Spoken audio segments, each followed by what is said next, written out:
जवानी की वैल्यू और जवानी की अहमियत क्या है कि जिस जवानी को नेताओं के पीछे घूम घूम कर आप बर्बाद कर रहे हैं, गैरों की नकाली में बर्बाद कर रहे हैं। मेरे भाइयों, हदीस जरा सुनिए, तिरमिजी की हदीस है, अल्लामा अलबानी रहमतुल्लाह अलैह इस हदीस को सही करा देते हैं।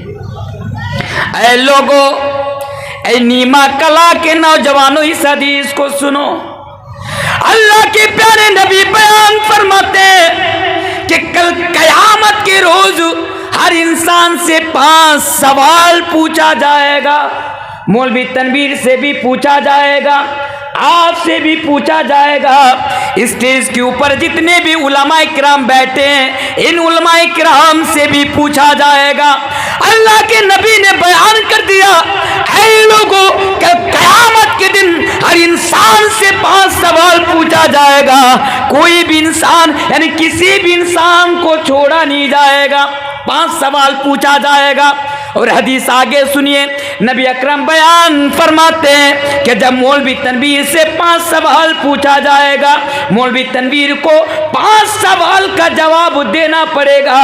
जब तक मौलवी तनवीर 5 सवालात के जवाब नहीं दे देंगे, उस वक्त तक मौलवी तनवीर अपनी जगह से हरकत नहीं कर सकता, अपनी जगह से हिल नहीं सकता, अपनी जगह को छोड़कर दूसरी जगह पर जा नहीं सकता। हर इंसान से 5 सवाल पूछा जाएगा और उसको जवाब देना पड़ेगा। फॉर एग्जाम्पल, अगर मैं आपसे कोई सवाल पूछूं दुनिया में, जरा गौर कीजिए, अगर हमसे कोई सवाल पूछे, मौलवी साहब इस सवाल का जवाब क्या है, दिल करेगा जवाब दूंगा, दिल नहीं करेगा जवाब नहीं दूंगा। थोड़ी ना उसके बाप का खाता हूं। सच बोल रहा हूं कि गलत बोल रहा हूं? ठीक बोल रहा हूं ना। मुझसे पूछा जाएगा कि मौलवी साहब इसका जवाब दीजिए, ये बताइए, दिल करेगा जवाब दूंगा, मुनासिब लगेगा जवाब दूंगा, नहीं लगेगा जिनको जवाब नहीं दूंगा, बट यहां से निकल, तेरे सवाल का जवाब देना पड़ेगा। ये होता है, लेकिन कल कयामत के रोज नहीं मेरे भाइयों, मुझे जवाब देना पड़ेगा, आपको भी जवाब देना पड़ेगा। आप उन 5 सवालात को अवॉइड नहीं कर सकते, इग्नोर नहीं कर सकते।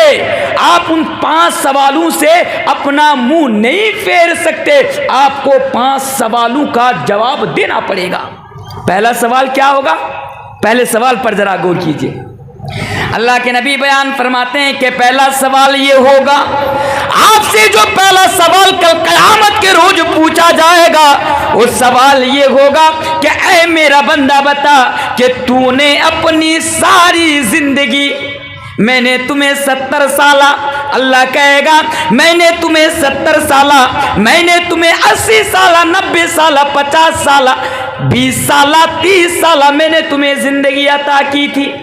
बताओ कि तुमने अपनी सारी जिंदगी किस चीज में गुजारी, बताओ तुमने अपनी सारी उम्र कहाँ गुजारी। सारी जिंदगी के बारे में सवाल किया जाएगा, आपको छोड़ा नहीं जाएगा, याद रखिए, सारी जिंदगी के बारे में पहला सवाल। अब आप अपनी जिंदगी को किन चीजों में गुजार रहे हैं, आपको जवाब देना पड़ेगा। सही चीजों में गुजारेंगे सही जवाब, गलत चीजों में गुजारेंगे गलत जवाब आपको देना पड़ेगा। अब दूसरा सवाल, अब एक चीज मुझे बताइए, इंसान के अंदर ना, जब सारी जिंदगी के बारे में एक इंसान को सवाल कर दिया गया, तो सारी उम्र के अंदर, सारी जिंदगी के अंदर जवानी आई कि नहीं आई? जवानी आई ना? सो रहे हैं क्या आप लोग? मैं जानता हूं नींद गालिब है, रात काफी हो चुकी है, पर मुझे उम्मीद है कि आप लोग मुझे तवज्जो के साथ सुन रहे हैं। जवाब दीजिएगा मुझे। सारी जिंदगी के अंदर, सारी उम्र के अंदर जब सवाल पूछा जाएगा, तो बताइए इसके अंदर जवानी आई कि नहीं आई? जवानी आई ना? आई। लेकिन जवानी की अहमियत देखिए मेरे भाइयों, जवानी की वैल्यू देखिए कि अलग से फिर जवानी के बारे में सवाल किया जाएगा। एक तो सारी जिंदगी के बारे में हो गया, एक सवाल, पहला सवाल खत्म, फिर आपसे पूछा जाएगा। नबी अकरम फरमाते हैं पहला सवाल सारी उम्र के बारे में पूछा जाएगा, दूसरा सवाल जवानी के बारे में पूछा जाएगा। मौलवी तनवीर से कहा जाएगा, ऐ मौलवी तनवीर बता, तूने अपनी जवानी को, तूने 20 साल से लेकर 40 साल की जिंदगी को, इस उम्र को तुमने कहां पे गुजारी, तुमने किस चीज में सर्फ किया, तुमने किस चीज में खर्च किया, मुझसे पूछा जाएगा। इसलिए जवानी को सोच समझ कर मेरे भाइयों सही जगह पर इस्तेमाल कीजिए, सही जगह पर सर्व कीजिए, वरना कल कयामत के इसके बारे में अलग से सवाल पूछा जाएगा। 2 सवाल हो गया, अब 3 सवाल। तीसरा सवाल पर जरा गौर कीजिए।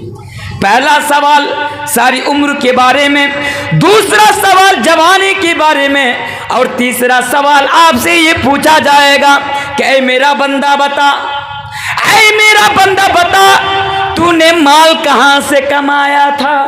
माल कहां से कमाया था? अच्छा, मैं माल कहां से कमाऊं? क्या इसका भी जवाब अल्लाह तबारक व तआला को मुझे देना है?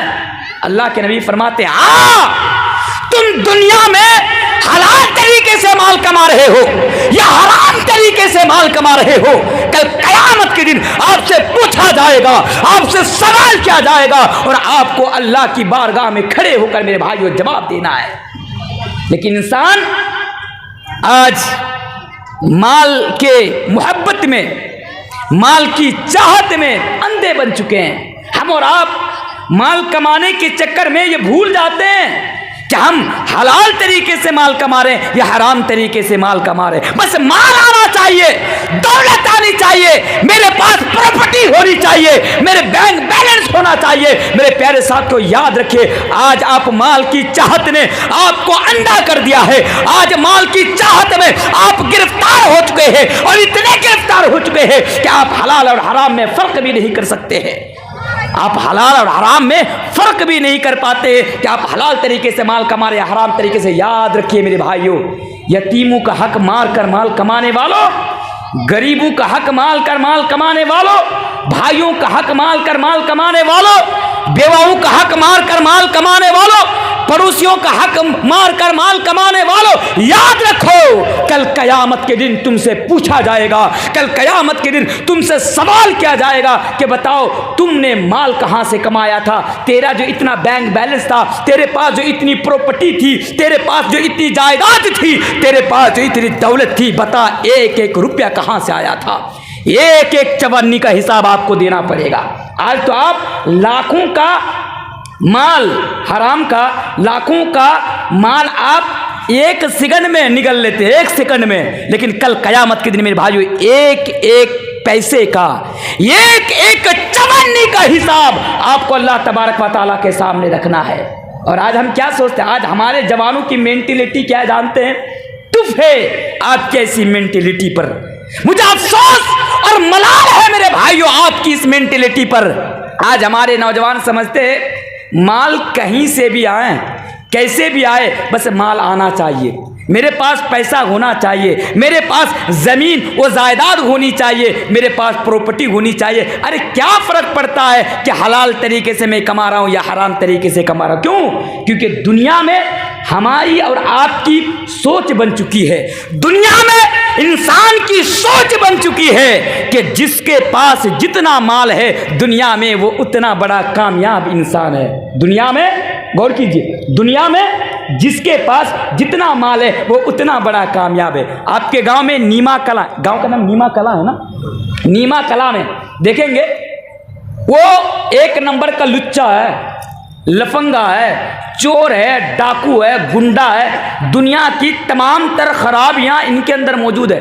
लेकिन घर बड़ा आलीशान है, घर बड़ा आलीशान है, चलने के लिए मर्सिडीज गाड़ी है, चलने के लिए 4 और 5 अच्छी यानी होंडा बाइक्स हैं। तो लोग समझते यार ये बड़ा कामयाब है, ये इंसान बड़ा कामयाब है, क्या लाइफ जी रहा है, क्या इंजॉय कर रहा है, क्या मस्ती कर रहा है। अब इंसान उसकी तरह बनना चाहता है। क्यों? क्योंकि वो कामयाब है। मेरे भाइयों हमेशा एक बात को याद रखना, मैं कहकर जाता हूं, दुनिया में ना आज आप जिस माल के चक्कर में आखिरत को तबाह कर रहे हैं और जिसको आप कामयाबी समझते हैं, कामयार समझते हैं, मेरे भाइयों माल से कोई इंसान कामयाब नहीं होता है।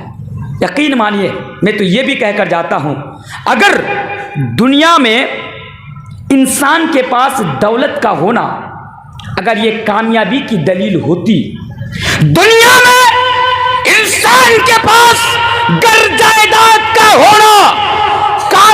होती मेरे भाइयों तो मैं कहकर जाता हूं, तो फिर दुनिया में फिरौन से ज़्यादा और नमरूद से ज़्यादा, कारून से ज़्यादा फिर दुनिया में कोई कामयाब इंसान और दूसरा नहीं है। बात समझ में आ रही है? कामयाब कौन है? चलिए इसके बारे में भी एक आयत में आपको पढ़कर चला जाता हूं। नौजवानों, आपके लिए मैसेज है, मैं आपके लिए मैं बयान करके जा रहा हूं। कामयाब कौन है? माल कहाना कामयाब नहीं है मेरे भाई।